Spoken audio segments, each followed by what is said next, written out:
Hey, what's up guys? It's Doodle Clubhouse, and today we're going to draw the yellow baby shark.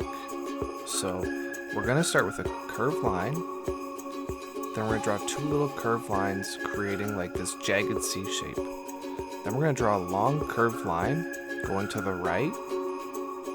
It's going to come down, up, and then it creates this little, almost like a pizza slice shape. Then we're going to connect from the tail to the other side of the shark. We're going to draw a circle.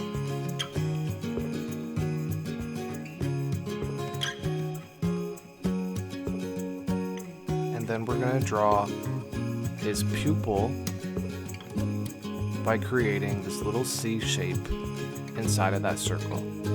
Another little circle for his nose. And then we're going to draw his shark fin.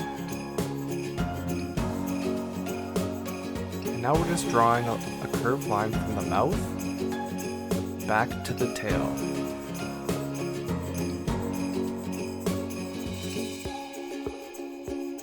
There we go. And then we're just going to draw his little arm, or his fin, which would be the proper term. And now that we got the outline of our baby shark, we can start coloring it in.